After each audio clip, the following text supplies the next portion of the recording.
SupYoLo.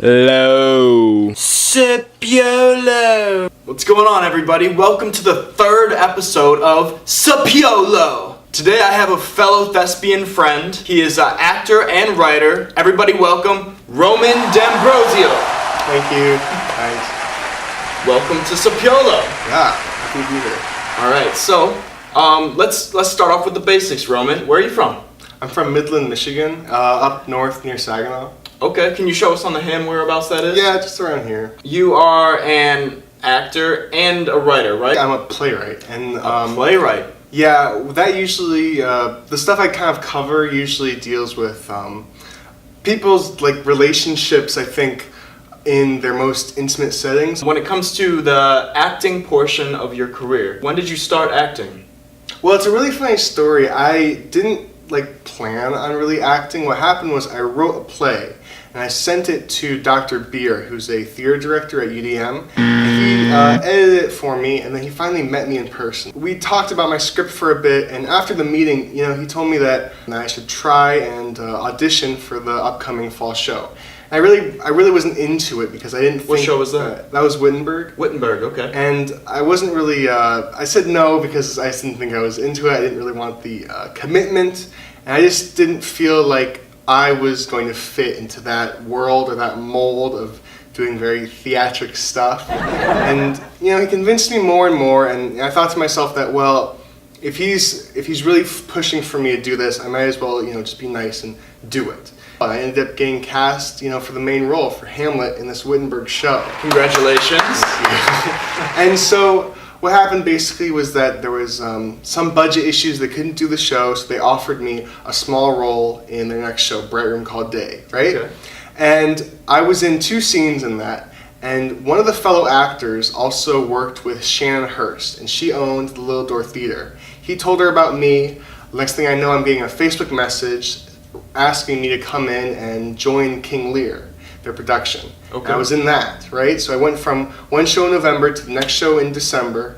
Then, it would be a show after show after show. I would just be invited back and I would end up gradually getting bigger and bigger roles. Of course. So I was in, I think it was 5 shows at Little Door for their season for 2018. Wow. For the first half. Building a resume. Yeah, and it kind of just snowballed, and then I think, one of the professors told me that I really should try to go out and do full auditions at other theaters in Michigan, in Detroit, and other actors told me this too, because I was always interested in asking them questions of am I doing really well, or what else do you think I could be doing, and they just said you just have to go out and do it.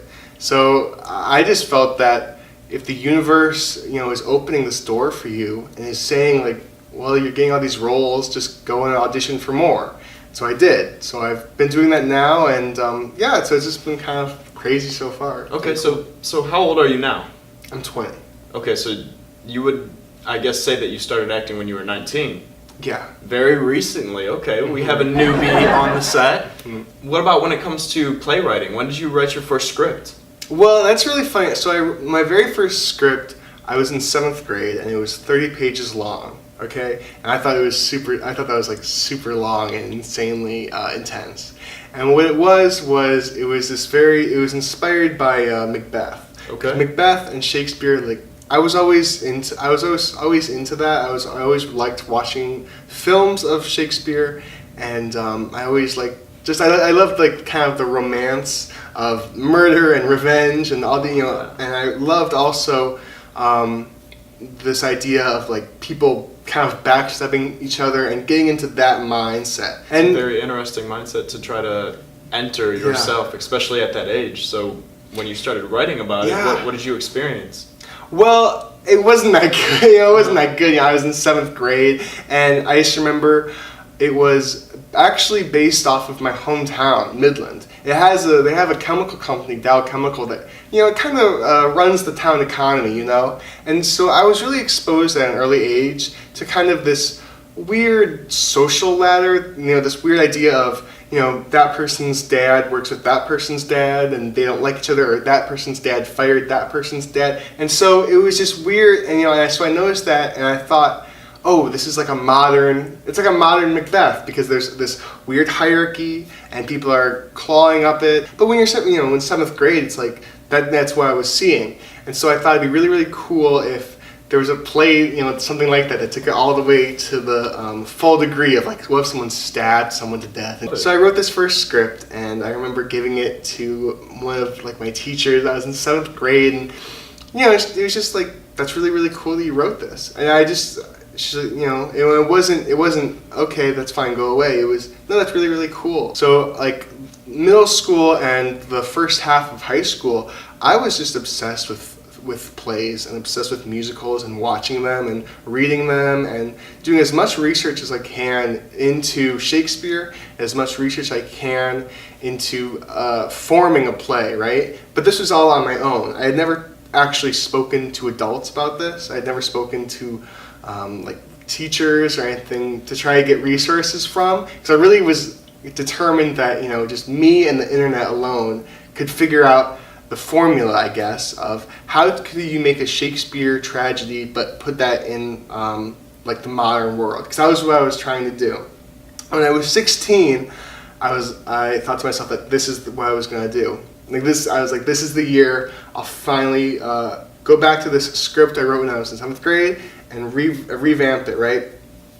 And that's how I wrote my very, very first like full-length script. And so I wrote the very first script, and it was called Tristan Isidore. When it comes to the acting side of your career, who really inspired you, and who or what inspired you to be who you are right now? I think me as an actor right now, I really thought that if I was going to do this well, I needed to some way to stand out, because I knew that there were people that were always going to be better looking than me, or maybe have more skill than me. So I thought, what's the one thing that is not being served? And I really noticed that there were no characters or actors who held themselves up with their chests out and really kind of, you could say, embraced like the masculine form of acting. And I felt that also a lot of the parts that were being given to me, there were these men who were really masculine, who really knew their way to conquer the world, and I did not relate to this. And so it was really hard for me the past years to really try to move my mindset to kind of shape myself to become these characters.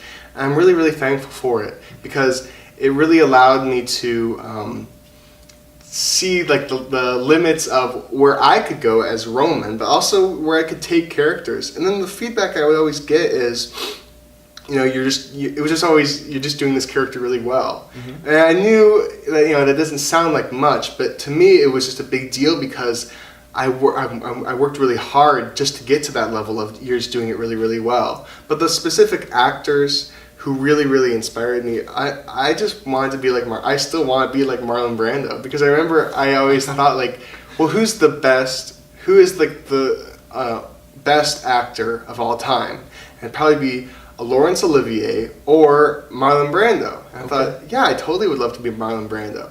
So what I did was, I remember I read Marlon Brando's Wikipedia page, and I got to the point in his biography where he was 20 years old.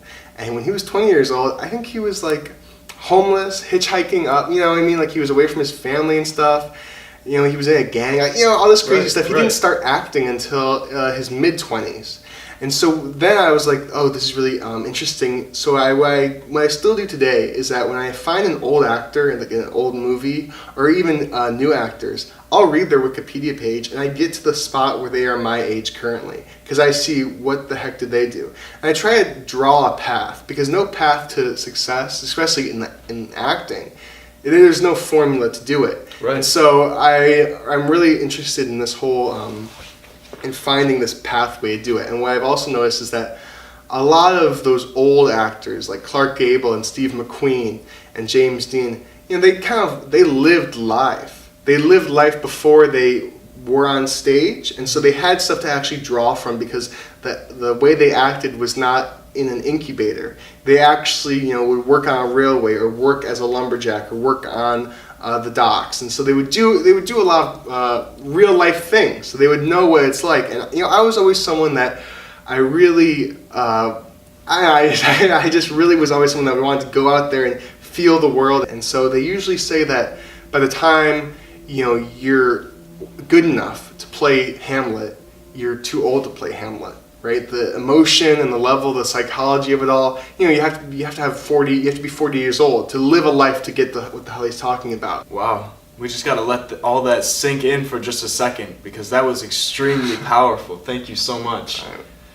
You really do your research, and you are really passionate about what you do, and that is one of many things that I love about you. Mm-hmm. So now, when it comes to your side of writing, what inspires you to write? I mean, obviously you saw this corporate industry in your younger years, and so that's kind of what inspires you to write your first play. But nowadays, what pulls that literature out of you now? Well, it's really interesting is that when I wrote that first play, I sent it to the local Center for the Arts. Right, there's the Midland Center for the Arts, and it's like $1 million endowment, big theater, right? Mm-hmm. And I just remember, this comes from the idea of just me just kind of being very vulnerable or whatever. I just took my script and I just straight up walked in. I looked up online who the artistic director was. His name is Dexter Brigham. Okay. And I remember I just went to the secretary and asked where his office was, and he wasn't in. So I just put it on his desk with his name on it, right? And I just left. And I had my email, I had my phone number in there, and I just waited and waited and waited, and it felt like forever, but it was probably, oh my goodness, 2 months, 3 months maybe. I got an email, and he said he had read my script and he wanted to get coffee with me to talk about it. And in that coffee house, I probably learned more in this 2-hour meeting I had with him than I probably have ever learned. And I still have the script with me that I gave to him, and he still wrote on all the notes and all the different things he showed me. He taught me about things that I just never even thought about, because I was 16 years old. I just didn't know. He told me that it's more interesting to watch someone constantly coming into conflict than just watch them straight go. Because in this script I had everything that the main character wanted to happen to them happened to them, and he was like, that's not fun to watch, is when everything goes right for the main character. You can't have everything go right, and I thought it was compelling because, the main character is evil. So it's interesting that everyone they like is dead. And he's like, no, it's more fun if you have to watch them fight than just watch them get handed to them. So that was really interesting, and just the fact that he just took his time. This is a grown man. He was on Broadway. He was like a former Broadway actor. He has like a life and kids, and I still constantly think about that, is that he took this time, and probably to him it was insignificant, but I just remember he said you should just immerse yourself in the theater. I learned that it was a totally collaborative process of hundreds of people, especially like the 20 people on the production team, to get one thing done. And so I realized the same thing too with Shakespeare. I always thought, oh my gosh, Shakespeare's so smart. He wrote this big monologue or whatever, and it's so genius, the way it rhymes, all this stuff. But you research it, it's like, well, actually the actor that was doing that role, had a lisp, and he had to write it like that. You know what I mean? So it just kind of, you could say it disillusioned things for me, but it wasn't like a negative disillusionment, because it showed anybody can do it. And so that freed me so much, because it was like, oh, it's not only if God blesses you with the genius. It's if you know how to work with people well, and you have a good vision that to fully bring you in, bring to fruition, and you know how to get the best people too. That's super. It's really important, because I remember talking to the director, saying, how'd you find these people? And she's like, well, these are just the best people I know. But the job, and also the burden of the playwright is to create characters through just the dialogue that are solid, that reflect the theme of the show in its whole, that work together, and that are fully functioned, so that they're not two-dimensional, they don't stand alone, and also that they have some purpose to be there. What have you been working on writing lately? Well, I spent most of the summer outlining and writing a couple drafts of a new play, and so I've been working on that. I really liked, I talked about having plays go into different locations. I've been really interested in kind of like these old biblical stories. What I've been trying to do is look back at classic works and seeing what the major themes are in those and how those could be reinterpreted. I really thought it would be interesting if there was a man in Detroit who was not socialized really well and also had a disconnection between his own generation. And so I thought it'd be really cool if there was a millennial man who gets exposed to the blue-collar millennial. Because I kind of had this theory that the white-collar millennial is terrified of the blue-collar millennial because it shows him the potential that he never could do, right? Okay, yeah. So kind of connecting to this idea that I experienced too of I can't learn acting in a classroom. I have to go out and live life and do it. Well, I'm super excited to see this new play that you're coming out with. I'm really excited to read it, and I'm sure that you guys would love to read it too. Hopefully we'll get to see it somewhere soon. Speaking of coming soon, is there anything that our viewers can see you in soon? Yeah, so I'm going to be doing a staged reading at the Roustabout Theater Festival. Okay. It's going to be August 23rd in Milan, Michigan. It's a really great program, and if you guys want to catch a great actor, you should go see Roman. Is there any way that our viewers can find you? Yeah, my Instagram and my Twitter, it's all badpostroman, @badpostroman. So just find me there, and I just keep updating, stuff I'm going out. It's been really fun trying to use my Instagram page to connect it with this weird acting career I kind of have built, because I wasn't sure if I was supposed to do that, but I'm just figuring it out, working it out, so whatever, come join along. That's awesome. Yeah, join Roman in his adventures through his career. And Roman, thank you so much for coming on to the show today. I really enjoyed having you, but before you go, do you think that you would be interested in performing a monologue for us? Yeah, totally. Yeah? Yeah. All right, brilliant. Give us just 1 second. I was going to run last night. I was going to run and keep running, clear to the Iowa border. I drove all night, with all the windows down, the old man's $2 still flopping in the seat right beside me. It never stopped raining the whole time, never stopped once. I saw myself in the windshield, my eyes, my face. I studied my face, studied it as though I were looking at another man, as though I could see behind him his entire race. Like a mummy's face, alive and dead at the same time, in the same breath. In the windshield, I watched him, and every breath he took marked him forever without him knowing. And then his face changed. His face changed into his grandfather's face, and then changed back into his father's face. And then it went on like that, changing. Far and back until I saw faces I'd never seen before, but I still recognized the bones underneath. Same eyes, same nose, same mouth, same breath. I followed my family clear back into Iowa, every last one. They led me straight to the Corn Belt, and straight farther back as far as they'd let me. And then, everything just dissolved. Just like that, everything just dissolved. The old man's $2 still flapping in the seat right beside me. Thank you guys for watching the 3rd episode of SupYoLo. I'm super excited for next week's episode. We're going to have the band Brother Son on. So make sure you tune in for that episode. And thanks again, Roman. Thank you. See you guys later. Hang loose.